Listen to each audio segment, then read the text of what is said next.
Welcome to the Deep Dive. We're the show that cuts through the noise to get you right to what matters. That's the goal. And today, we're doing a deep dive into something that's just, well, exploding, Yeah. becoming an AWS data engineer. Mm-hmm. Data is everywhere, right? It's Ah. growing like crazy, and companies are really scrambling for experts. People who can manage it, sure, but also unlock its value. Find the insights, yeah. Exactly. So our mission for you today is basically a shortcut. We've gone through tons of career guides, AWS docs, even research papers, Pulled out the key stuff. pulled out the key stuff so you don't have to wade through it all. We're talking about a field with really exciting career paths, great earning potential. Definitely. And here's the kicker. Mm-hmm. Even if you're starting without direct data engineering experience, getting into a well-paid role here, it's actually surprisingly achievable. It is. And I think what we want to explore isn't just, what these AWS tools are. It's why they're so transformative for working with data. Right. The why. Yeah, and what that really means for how a data engineer actually does their job day to day. The sources we looked at, very practical, very hands-on, which fits the role perfectly. Okay, so let's unpack that. Why is data engineer suddenly one of the, fastest growing tech jobs? And why is AWS right there at the front? Well, the scale is just immense. It's huge. It's not just hype. Our sources say something like 94% of companies worldwide are using cloud computing already. 94%. Wow. And when you look at who's leading that market, AWS, they've got roughly, 32% of the global share? Yeah, about a third. It's a massive chunk. So this isn't just a trend, it's like a fundamental shift in how businesses run their IT. And that shift directly fuels the demand. It's simple, really. Companies have all this data. They're using AWS, so they desperately need people who know AWS to make sense of that data, Makes sense. which is why you see such high demand for AWS data engineers everywhere from tiny startups to massive enterprises. And it's why those average salaries are, around $130,000 a year in the US. And beyond just demand, AWS offers some real technical advantages. Its services for storage, ETL, that's extract, transform, load. Right, getting data ready. Exactly, getting data moved and ready. Yeah. And analytics. These AWS services make those tasks super scalable and pretty cost effective too, because they're managed services. AWS handles a lot of the underlying complexity. Okay, so these powerful AWS tools, Mm-hmm. what are they? What are data engineers actually using day in, day out? Let's kind of walk through the data pipeline. Sounds good. Where do we start? Storage. Yeah, let's start with storage, the foundation, right? The data lake. And that usually means Amazon S3. Mm-hmm. S3. Think of S3 as like, well, an infinitely scalable hard drive in the cloud. It stores objects, not really files and folders like your laptop. Right, object storage. And it's perfect for a data lake because it's just incredibly reliable. And when I say reliable, I mean it's designed for 11 nines of durability. 11 nines. That's hard to even wrap your head around. It means like if you stored 10 million things, you might lose one every 10,000 years or something crazy like that. So basically, you don't worry about losing data in S3. Pretty much. It changes how you think about backups and disaster recovery. AWS handles a lot of that. Plus, it's pay as you go. Which is key for cost. Totally. And it has different storage tiers like S3 Standard for stuff you access all the time, Infrequent Access for less used data, and Glacier for archiving. So you can optimize costs based on how often you need the data. Okay, so you've got your raw data sitting reliable, cost-effectively in S3. What's next? You can't usually analyze it raw. Right, you can process it, clean it up, transform it. Exactly. And that's where AWS Glue often comes in. Glue is AWS's fully managed serverless ETL service. Serverless, meaning you don't manage servers. Correct. No servers to provision or patch. What makes Glue really powerful is how much it automates, that heavy lifting of data prep. Glue helps a lot. How so? Well, imagine you have data coming in from all over databases, logs, maybe spreadsheets, different formats, messy structures. The usual chaos. The usual chaos, yeah. Glue can automatically crawl that data, figure out the schema, or try to handle different formats, and then actually generate the ETL code for you, usually in Python or Scala. So it writes code for you. It writes a starting point, yeah. Oh. Saves engineers a ton of time writing boilerplate stuff. Nice. And Glue has this really clever feature called dynamic frames. This is a big deal for handling that messy, semi-structured data, like, say, clickstream data from a website where the schema might change. Ah, okay, so not like a neat database table. Exactly. Traditional tools often make you define a strict schema up front, which is a nightmare for that kind of evolving data. Dynamic frames let Glue process and transform this data in like a single pass without getting bogged down trying to rigidly define everything first. It's more flexible. Much more flexible and efficient for cleaning up unpredictable data. It means, as a data engineer, you spend less time fighting formats and more time on the actual logic and insights. That sounds useful. And it's got performance boosts, too. Those dynamic frames can be faster than traditional methods for certain operations, and it has these optimized ways of reading data, like vectorized readers for converting formats like CSV to Parquet, which can be significantly faster. Faster processing is always good. Always. And another thing is this Cloud Shuffle storage plugin for Spark, which Glue uses. It basically lets Spark write its temporary data to S3 instead of local disk. Why does that matter? It helps avoid those awful out-of-disk errors on big jobs and can actually reduce costs because storage and compute are separated. Gotcha. And you mentioned Glue is serverless. Mhm.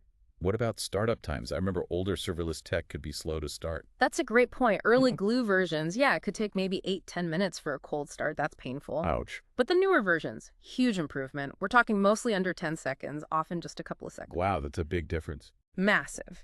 And it auto-scales adds more power when needed. This speed and scaling means you can now use Glue for even small, frequent microbatch pipelines or even interactive stuff that just wasn't practical before. It really boosts agility. Okay, so data stored in S3, prepped with Glue. Now we want to analyze it, right? Get those insights. What's the tool for that? Well, a major player here is Amazon Redshift. Redshift, the data warehouse. Exactly. It's a powerful cloud-native data warehouse built for handling petabyte-scale data and running complex queries really fast. Think of it as your main analytical engine for historical data. So, for the big, deep questions. Precisely. Redshift is what's called an OLAP system, online analytical processing, optimized for those complex queries, scanning tons of data to find trends, run reports. It's different from your everyday transactional database. Okay. And a key technique data engineers use with Redshift is partitioning. Partitioning, what's that? It's basically how you organize the data within Redshift, maybe by date or category. So when you run a query, Redshift only needs to scan the relevant partitions, the relevant slices of data. So it doesn't have to look through everything every time. Exactly. Massively speeds up queries and reduces cost because Redshift pricing often involves how much data you scan. Smart. Now, I've also heard about Amazon Athena. How is that different from Redshift? Good question. Athena is also for querying data with SQL, but it takes a different approach. It's an interactive query service that runs queries directly on your data in Amazon S3. Directly on S3, without loading it anywhere. Correct. No need to load data into a warehouse like Redshift.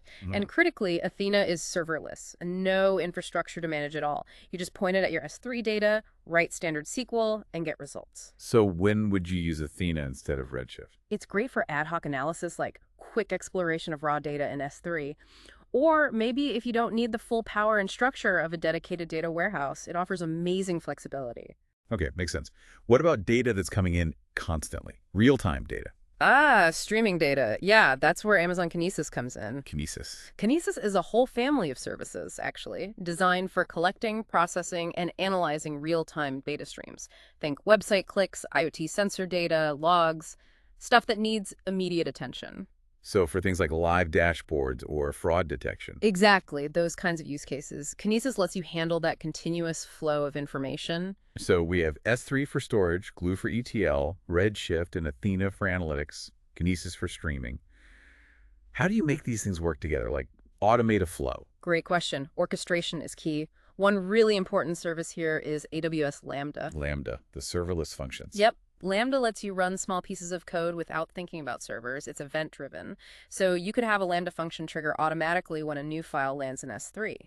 Okay. So S3 gets a file, tells Lambda, Lambda runs some code. Precisely. Maybe it kicks off a Glue job or does a quick transformation itself. Perfect for gluing services together in an event-driven way. And for more complex flows, like step A needs to finish before step B, and then maybe C or D, depending on the result. For that, you've got AWS Step Functions. It lets you visually design and run workflows, coordinating multiple AWS services, handling errors, retries. Really robust orchestration. Okay. And specifically for orchestrating ETL jobs, AWS Glue actually has its own workflow system too, Glue Workflows. It lets you chain multiple Glue jobs together, manage dependencies, and it has neat features like job bookmarks. Job bookmarks. Yeah, they help Glue remember what data it processed last time. So for incremental jobs processing only new data, it automatically knows where to pick up. Super useful. That does sound handy. What about really huge data sets, like traditional big data stuff, Hadoop and Spark? Does AWS have something for that? Oh yeah, that's Amazon EMR Elastic MapReduce. EMR. It's AWS's managed service for running big data frameworks like Apache Hadoop and, more commonly these days, Apache Spark. So if you need that kind of heavy-duty distributed processing. EMR is your go-to. The sources we looked at highlighted that EMR can run these massive petabyte-scale analyses, often much cheaper, like less than half the cost of doing it on premises, and faster too, sometimes 3x faster than standard Spark. Wow. Cheaper and faster. Yeah, because AWS manages the cluster, setup, scaling, and operations, letting you focus just on the analysis code. Okay. Are there any other key services we should briefly touch on? Yeah, maybe just a few quick mentions.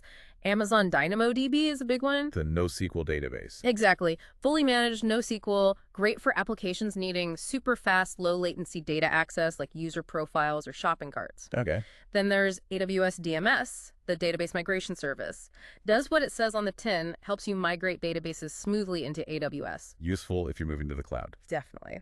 And finally, you absolutely need tools for monitoring and auditing. That's where CloudWatch comes in for tracking metrics, logs, setting alarms. Keeping an eye on things. Exactly. And CloudTrail records who did what when in your AWS account. Crucial for security and compliance. Okay, that's a lot of powerful tools. Yeah. But just knowing the tools, Yeah. that's not enough, right? What are the skills that make someone a truly great, maybe even a hero data engineer? Yeah, this is where it gets really interesting. The tools are just one piece. So first up, technical foundations. Yeah. I assume Python and SQL are table stakes. Absolutely non-negotiable. Python is kind of the lingua franca for data work scripting, automation, data manipulation libraries like pandas.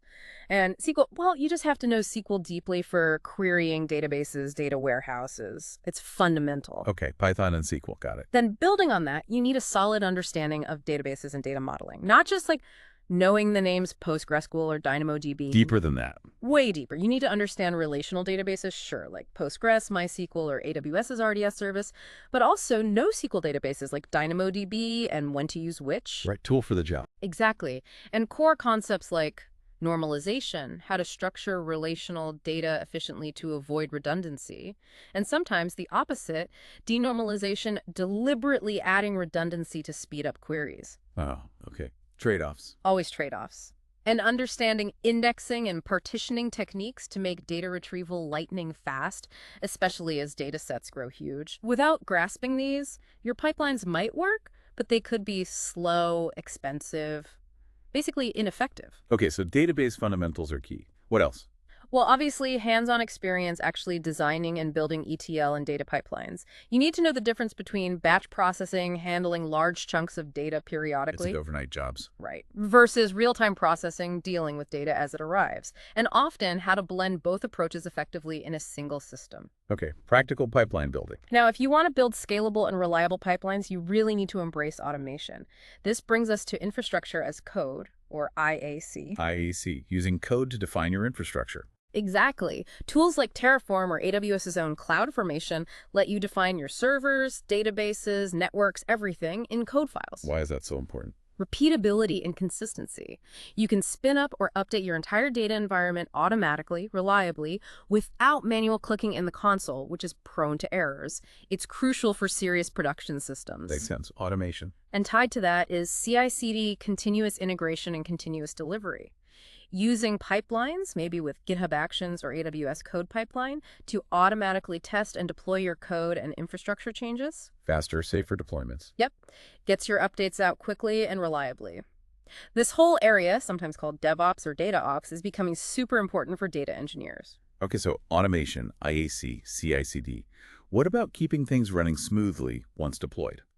Monitoring and logging. Absolutely critical. You need to use services like CloudWatch to track performance, collect logs, set alarms for when things go wrong, SNS for getting notifications, maybe AWS X-Ray to trace requests through your system, So you know immediately if something breaks. or even before it breaks, ideally. Good monitoring helps you spot performance bottlenecks, rising costs, potential failures. Without it, you're basically flying blind with critical business data. Not a good place to be.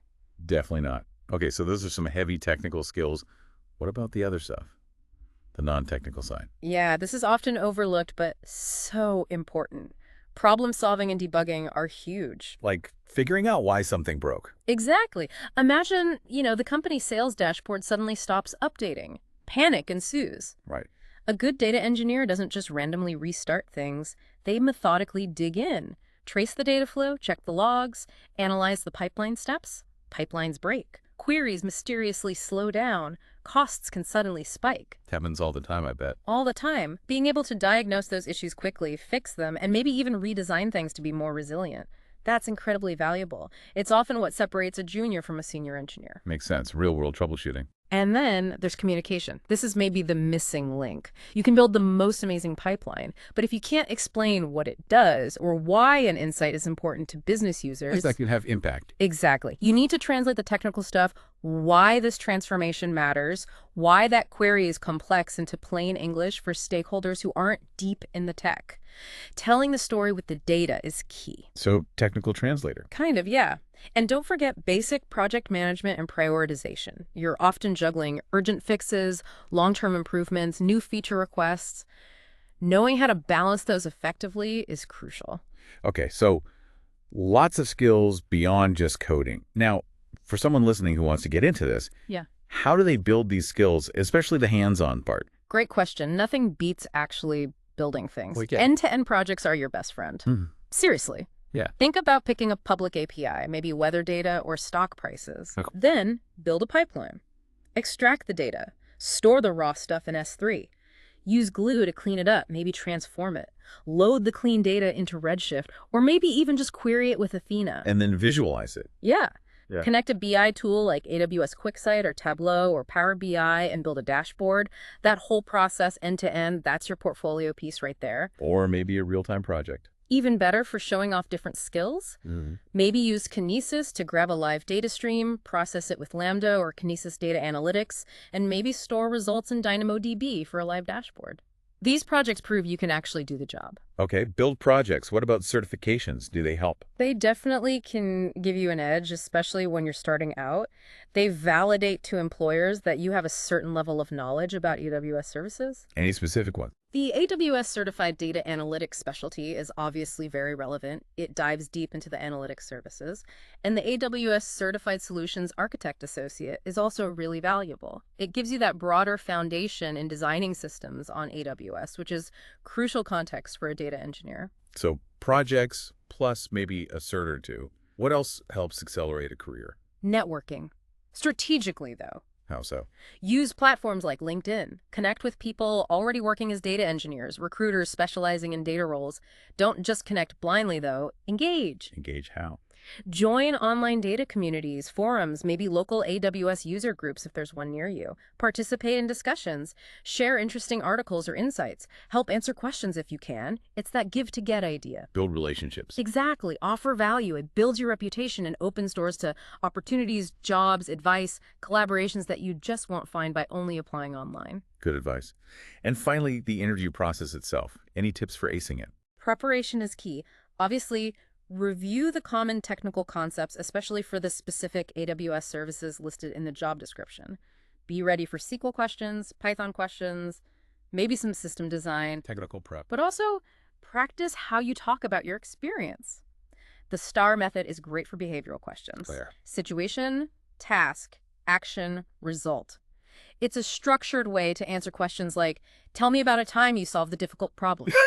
It helps you clearly explain what the situation was, what you needed to do, what specific actions you took, and what the outcome was. Interviewers love it because it gives concrete examples of your skills in action. Okay, practice STAR. Makes sense. Yeah. All right, so wrapping this up, what does this all mean for you, our listener?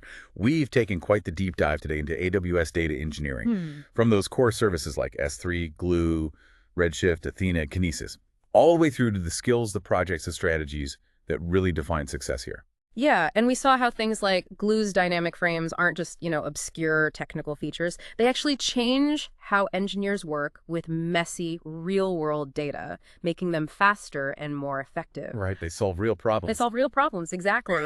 These innovations empower engineers to tackle more complex challenges. So for anyone listening, your journey from zero to hero, so to speak. It really involves that continuous learning, right? Yeah. Getting your hands dirty with projects Absolutely essential. and really engaging with the data community. The opportunities out there seem vast and, frankly, pretty rewarding if you can get into it. You're right at the heart of how businesses use data. Definitely. And thinking about the future, here's maybe a question for you to ponder. We see data sources constantly changing, right? IoT is exploding, AI is generating all sorts of new, complex content. So what's next? What surprising new kinds of data, or maybe new formats, will become commonplace for data engineers to wrangle in the near future? And how will AWS services have to adapt, or what entirely new services might pop up to handle that next wave efficiently and securely? That is something to think about. What's the next S3 or the next Glue going to look like? Exactly. Food for thought. Okay, well, keep exploring, keep building, and keep diving deep.